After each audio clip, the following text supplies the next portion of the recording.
Untuk mengetahui bagaimana proses penanganan terbakarnya depo Pertamina hingga saat ini, saya sudah terhubung dengan Kolonel Infantri Frega Wenas Inkiwarang dan Dim 0502 Jakarta Utara. Selamat sore, Pak Frega.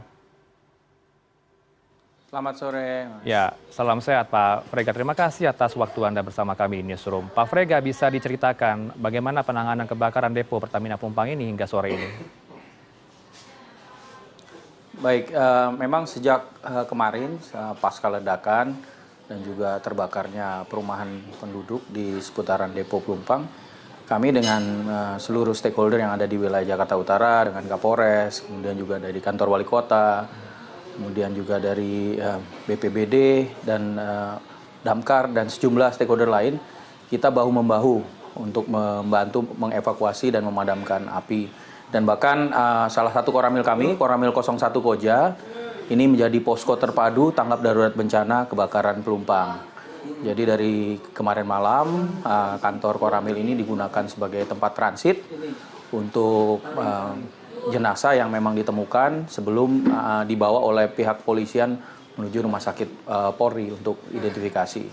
Termasuk juga ada beberapa yang memang korban yang masih hidup, dibawa ke sini untuk dikumpulkan, kemudian dibawa dengan ambulans ke rumah sakit rujukan. Dan sampai dengan saat ini kami juga membuka dapur umum dari Kodam Jaya, dari Bekangdam, kemudian juga dari Sonar Hanaut dan personel Kodim untuk membantu mendistribusi kepada seluruh tenaga yang memang dimobilisasi untuk membantu evakuasi maupun penyisiran hari ini, termasuk juga di 3 titik pengungsian, sekitar 400 logistik yang didistribusikan kepada masyarakat yang mengungsi. Demikian untuk perkembangan sementara, Mas. Iya, Pak Frega, hingga sore ini dari tim di lapangan, apakah masih ada upaya evakuasi dari korban? Kalaulah Anda katakan ada posko pengaduan menjadi transit bagi korban ini, sejauh ini apakah masih terdapat upaya ini untuk evakuasi, Pak? Ya, memang kita berkolaborasi untuk terus melakukan penyisiran. Karena tadi pun juga sejumlah pejabat seperti Bapak Wapres juga, kemudian juga ada Bapak Kapolri, semalam juga ada Bapak Kasat yang memang langsung mengunjungi TKP. Kami juga melihat ada beberapa memang yang masih reruntuhan bangunan yang mungkin belum bisa tersentuh. Sehingga proses itu terus dilakukan bersama-sama dan memang tadi kami juga dengan Polres juga menggelar bukan hanya posko terpadu tapi juga ditempatkan posko untuk kehilangan yang memang anggota keluarganya belum ditemukan. Tadi ada beberapa yang memang sempat pada saat saya masuk ke TKP itu mengadukan bahwa keluarganya belum ditemukan. Kemudian juga ada juga yang pos kesehatan sementara apabila memang kita menemukan warga yang membutuhkan sebelum kita rujuk ke rumah sakit ataupun titik-titik pengungsian yang memang sudah disiapkan oleh pemerintah kota termasuk Pemda. Tadi memang kami juga sempat mengunjungi beberapa titik pengungsi yang ada di PMI, itu sampai dengan siang tadi ada sekitar 108, sekitar 14 kakak, kemudian yang di ruang publik terbuka ramah anak di Rawabadak Selatan ada sekitar 418, kurang lebih ada 84 kakak. Dan bahkan tadi sempat diserahkan juga bantuan dari Bapak Wapres kepada perwakilan pengungsi, termasuk juga dari Bapak Menteri BUMN yang memang mewakili Pertamina di sini.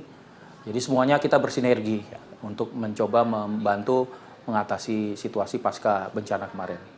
Ya, Pak Frega, sebelum ke Anda, tadi kami sempat secara langsung dengan rekan kami di lapangan yang menyatakan sejauh ini masih ada sejumlah unit mobil pemadam kebakaran yang disiagakan. Artinya kalau dari pantauan tim di lapangan, apakah masih terdapat titik api, Pak Frega, sejauh ini?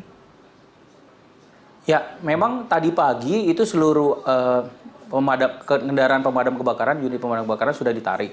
Tapi memang ada titik api yang muncul kembali. Jadi muncul asap sehingga mengingat mungkin lokasinya masih dekat dengan depo, dari posko kemudian juga stakeholder yang ada, kita memutuskan untuk memadamkan kembali, meyakinkan jangan sampai nanti justru tersulut kemudian juga akhirnya muncul kebakaran lagi.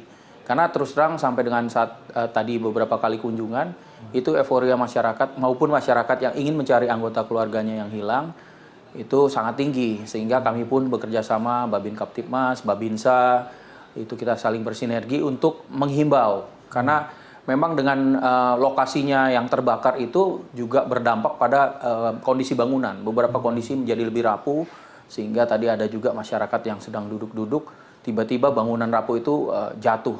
Ya, untungnya tidak menimbulkan cedera yang beresiko tinggi, tapi kami tadi juga menghimbau dan mengingatkan bagi mereka yang tidak mungkin berkepentingan untuk menghindari TKP. Karena sampai dengan saat ini masih dilakukan investigasi apa penyebabnya, dan kami pun juga menghimbau agar mereka juga memperhatikan keselamatan mereka.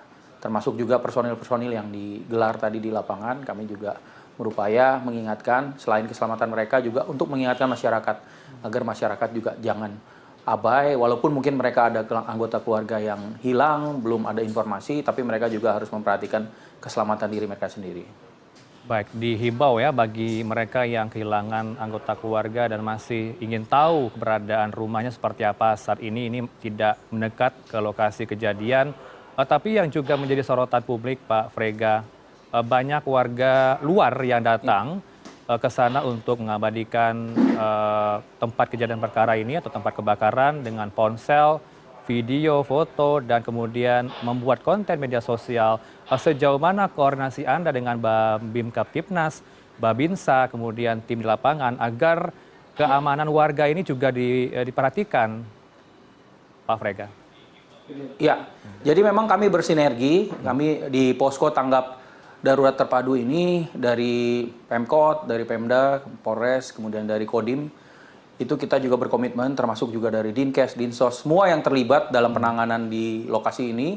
Kita juga tadi terkait yang tadi disampaikan masyarakat yang mengambil konten, itu kami juga sudah menegur tadi, Babin Kamtipmas dengan para babinsa yang di lapangan menegur, kemudian meyakinkan identitasnya, karena memang ada juga yang ingin melintas, ya keluarganya tidak di situ atau mungkin tinggalnya jauh tapi ingin mengambil konten. Ya, untuk yang seperti itu memang kita tegur secara tegas di lapangan. Mungkin tadi rekan-rekan media juga monitor, karena untuk keselamatan mereka, kemudian juga ya itu kan masih dalam proses investigasi. Kebetulan kemarin malam saya dengan Kapolres dan juga mendampingi Bapak Kasat langsung menuju TKP pada saat apinya juga masih belum padam dan sangat berisiko ya, apalagi percikan-percikan dari kabel listrik walaupun sudah diputus oleh PLN, tapi masih muncul percikan-percikan. Dan tadi pun juga seperti yang saya sampaikan, titik api itu muncul kembali. Mungkin ada material-material yang memang belum padam betul, sehingga dengan cuaca panas akhirnya terbakar kembali. Makanya tadi beberapa unit mobil pemadam kebakaran dimajukan ke depan untuk memastikan bahwa titik apinya itu sudah padam.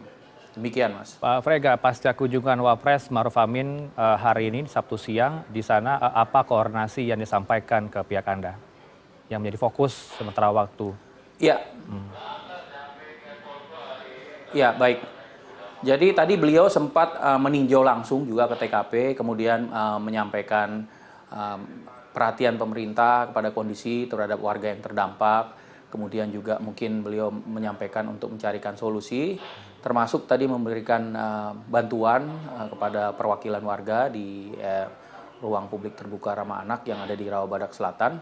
Dan tentunya juga untuk para aparat maupun stakeholder, kita tetap terus bersinergi, apalagi TNI Polri ini meyakinkan. Karena selain menghalau masyarakat yang ingin mungkin mengambil barang-barangnya atau mencari keluarganya, kalau melihat pengalaman-pengalaman sebelumnya itu banyak juga yang menjarah. Sehingga saya dengan Kapolres juga sudah berkoordinasi, termasuk dengan Pemkot, untuk nantinya menggunakan kolaborasi dengan elemen-elemen masyarakat yang ada di wilayah untuk kita melakukan patroli gabungan. Sehingga masyarakat yang terdampak itu juga ibaratnya sudah jatuh tidak terima tangga, karena mereka harus mengungsi. Nah, barang-barang mereka mungkin masih ada yang masih bisa digunakan, jangan sampai diambil oleh orang lain yang tidak berwenang. Demikian. Baik, kita apresiasi langkah dari Anda yang juga menyiagakan tenda darurat, kemudian posko pengaduan, transit untuk korban. Tapi apa yang menjadi evaluasi ke depan mengingat cuaca di Jakarta diprediksi masih dengan cuaca ekstrim, tentu hujan lebat masih akan berpotensi di Jakarta, Pak Frega. Apa upaya khusus yang dilakukan dari tim lapangan selain mendirikan dapur umum tentunya bagi para korban? Ya, Memang selain dapur umum, kita juga membuka posko untuk bantuan logistik dari berbagai pihak. Sampai dengan sore ini juga beragam pihak telah mengantarkan kepada posko kami. Kami juga berkoordinasi dengan pihak pemerintah daerah, termasuk rekan-rekan yang lain untuk titik-titik pengungsi mana yang memang membutuhkan, kemudian kami salurkan. Kemudian juga dengan kondisi yang ada, memang kondisinya agak sulit di sini karena jalan akses masuk menuju TKP itu sangat-sangat kecil.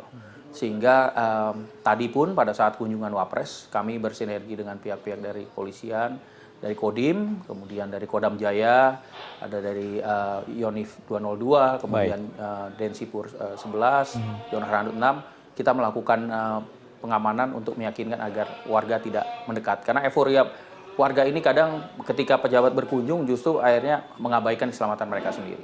Baik, terima kasih Pak Frega atas waktu Anda bersama kami. Selamat bertugas kembali bersama kami di Newsroom. Assalamualaikum Pak Frega.